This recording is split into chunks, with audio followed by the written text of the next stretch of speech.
All right. Hi. Good morning.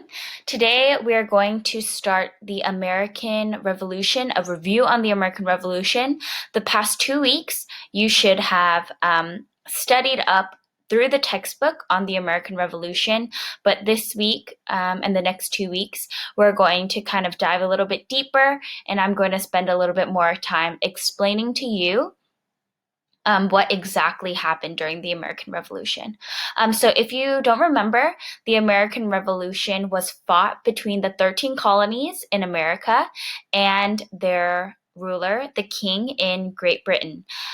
Remember that the American colonies belonged to Great Britain, but because of a list of a lot of things that the American colonists did not like about what the British king was doing, they wanted to separate. And so if you look on your paper that looks like this, they're doodle notes, which means that you can color it in. On the side, it says American Revolution. At the top, it says who. So we're going to be looking at this slideshow right here to answer these questions, and you're going to fill in these notes.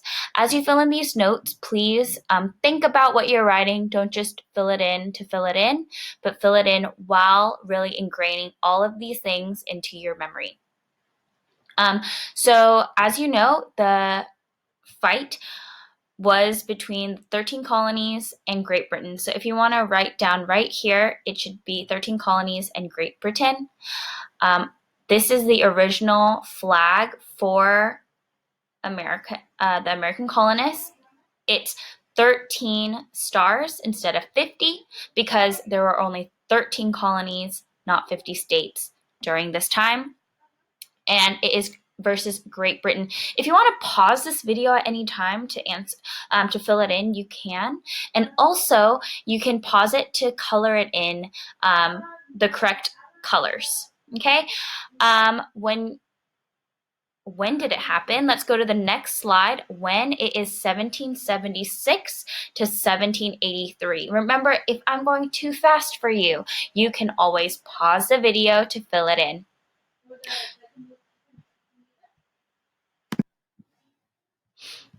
Okay, so we're moving on. So again, when it is 1776 to 1783, and you can fill that in right here and right here. Where did it happen? So this war was fought in the 13 colonies. So right here, you're going to write in the 13 colonies. And on this side, do you see all of these states that are colored in this picture? You're going to also color it in. If you only have a gray pencil, that's fine. You're going to just shade it with your pencil. That's perfectly fine. Now we're going to shift gears and talk about why did the American colonists want to wage war against the British king? So let's go through it. I know these are a lot of words, but you're just filling it in. Just listen as you go. Events that led to the war. So the British debt after the French and Indian War. Remember, because the British owed a lot of money during the French and Indian War, they put that responsibility in the American colonists to pay what the British owed through taxes. The tax acts passed by Great Britain angered many colonists, and no taxation without representation became a rallying cry. No taxation without representation means you can't tax us if you don't talk to us first. The third bullet point, the Boston Massacre, was one reason why the American colonists wanted to split up from Great Britain, because in the eyes of American colonists, the British army men were the ones who killed the American colonists. Battles of Lexington and Concord, the Battle of Bunker Hill, and the Declaration of Independence are the final reasons why they wanted to split from Great Britain. And the battles of Lexington and Concord and the Battle of Bunker Hill were the first couple of battles that kind of kick-started the bigger Revolutionary War. Okay, so you could pause it and fill it in. All right, so let's go to the next session. The Revolutionary War right here at the top is also called the war is also called the Revolutionary War and also called the War for Independence. So right here at the top, you can write the war is also called Revolutionary War and War for Independence. Okay, so there were two types of people. If you can look, this guy matches this guy matches this guy. And the Tories are called loyalists. So loyalists are people who are loyal to the king. They do not support this war. They are living in the American colonies, but they are not for independence. They like being under the king. And there was the other side, they're called the Patriots. And these American colonists want independence from Great Britain. So in America, there are also two sides. There are people who still like the king, who want to be under the king, who support the king, and there are the American colonists who are against the king, who want to separate from the king, who want independence. So the Patriots are the ones who are waging war against Britain. All right. So color that in. We're going to now go to the part where it says Second Continental Congress. Continental Congress is a group, it's a meeting with a bunch of men in the American colonies who are against the British, and they meet to discuss and kind of organize themselves in what they're going to do to kind of either get the king on their side or split from the king. So they're kind of discussing these ideas. Should we call for independence? Should we do it? Should we go into war with them? What should we do? So let's discuss the Second Continental Congress. The Congress met in Philadelphia during the war as the acting national government. So let me explain that a little bit. The American colonies, the 13 colonies, are ruled by Britain during this time. But the American colonists want independence. So the American colonists who want independence are creating their own government now, apart from the British king. So because they want to split from the British king, these men are creating their own government.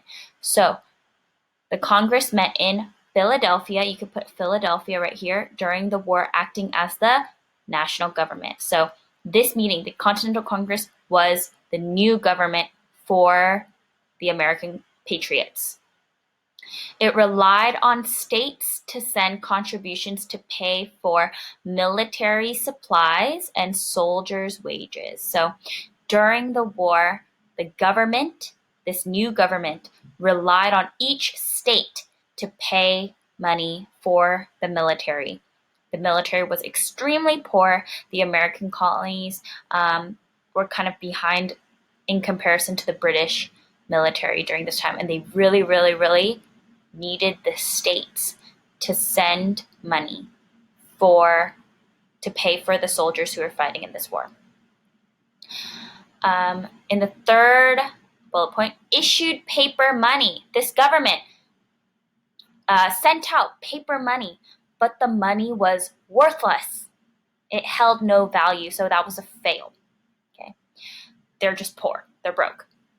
The fourth bullet point, in 1778, it formalized an alliance with France. During the war, if you remember playing tug of war, we had kind of more people on the British side at first than the American side, but then we had the white team go and join the Americans. That represents the French joining to team up with the Patriots so that they could defeat Britain. At first, the American colonies were very, very weak, super poor, and not a lot of organization. You can think of Mulan before Shang whipped them into shape. They were really, really bad fighters. However, as they got more experience, as the French started to help them and train them, they became strong, and their military started to have more people. So that was really, really, really important that the French came and helped them. All right, so let's go down here where it says British and colony. So I'm going to tell you both the good parts of the British Army and the bad parts of the British Army, and the good parts of the American colonies and the bad parts of the American colonies. So let's look at this. The British had the largest navy in the world. They had the largest military in the world. They had professional soldiers. The Americans did not, okay? And they had the infrastructure to produce weapons and supplies. So right here, you're going to have the infrastructure to produce weapons and supplies. That means they have factories in Britain. They have companies making tons and tons of weapons and supplies, and they have the money to send it to their soldiers. This is something that the American colonists did not have. However, the British did have some weaknesses. They were fighting a war across the Atlantic Ocean, meaning they were not fighting this war in their own country. They were fighting this war in somebody else's land. The American land is not familiar to these British soldiers, okay? The second one was it was common for soldiers to desert, meaning it was common for soldiers to ditch their army men and leave or hide because really they had no purpose, right? The American colonists knew that if they won, they would get land, they would get independence. That fueled them. But the British soldiers really had nothing to gain. If they won or lost, they didn't care. So a lot of people left. They deserted their country. The next one that is bad in terms of the British is they're fighting in unfamiliar territory.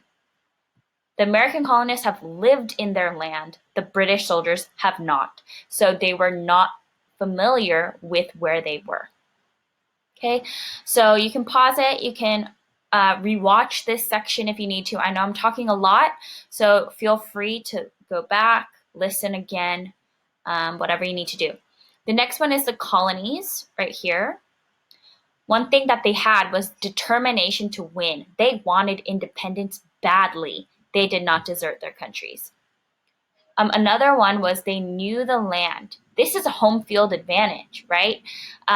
They've lived in this land for a while. They know exactly where to hide. They know exactly where to trap people, right? Because this is the land that they live on. Something bad, though, was that they're inexperienced military. They have no training. Another was that they're politically disorganized. They didn't really have a government that has been governing for a long time, so they're very politically disorganized. There was no order to them. Okay, let's go down once you're done with that, and let's list some important names. Okay, we'll get to them later, but you just need to pause it and list out the people who are important. These are the Americans, and these are the British. So pause the video and fill it in. Okay, we're over the next 2 weeks, we're going to study these important battles, and I just want you to kind of have an overview right now. So just name it. The first one is Battle of Trenton. Battle of Trenton. If you see right here, it's Battle of Trenton, and it's a surprise attack. Washington surprise attacked the British hired soldiers. And it was an American victory, meaning they won, right here, American victory, that boosted morale, meaning boosted their attitude, boosted their spirits, because they've been losing time and time again before this. But Washington led them in a huge battle, and they won. So the Americans then wintered in Valley Forge, Pennsylvania. That's what you'll write here. After they won, they went and wintered, spent their winter in Valley Forge, Pennsylvania, which was a very hard winter. Right here, this is the Battle of Saratoga, which is the next battle, and it's an American victory right here, meaning they won, and it resulted in the French openly supporting the Americans in the war. The French didn't just want to help out any person. They wanted to make sure that the army that they were supporting is legit. And trust me, after the Battle of Saratoga, the American colonists kind of proved themselves to the French. The French were then more willing to help the Americans. And so that's what they did. And then the third and last important battle was the Battle of Yorktown. And it's where the British general, his name was Cornwallis, he surrendered to the Americans, basically ending the war, which is great, meaning the Americans won, okay? Clearly, as you can see, we're independent and we're not under the British, so they did win. Let's go to the last slide, and this is the Treaty of Paris.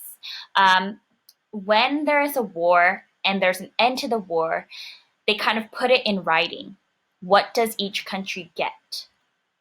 And so this is the new territory. If you look right here, this is the new territory of the Americans. As you can see, they have even more land than they did before. This is the Mississippi River. They have everything to the right of the Mississippi River. And they have their original 13 colonies plus some more land. So British recognizes sovereignty and independence of the United States. British recognize that they're an independent nation. They don't have control over the Americans anymore. With generous boundaries from the Great Lakes up here to the Mississippi River right here to Spanish Florida in this general area. Okay, so this is how we know that the British kind of had to lay off at the end. So go through it, color it in, make sure you have all of the information. I know it was a lot. We went through a lot of information. I talked a lot, so I would recommend you listen to this a couple times to really get it into your brains. If you have any questions, let me know. Have a good day.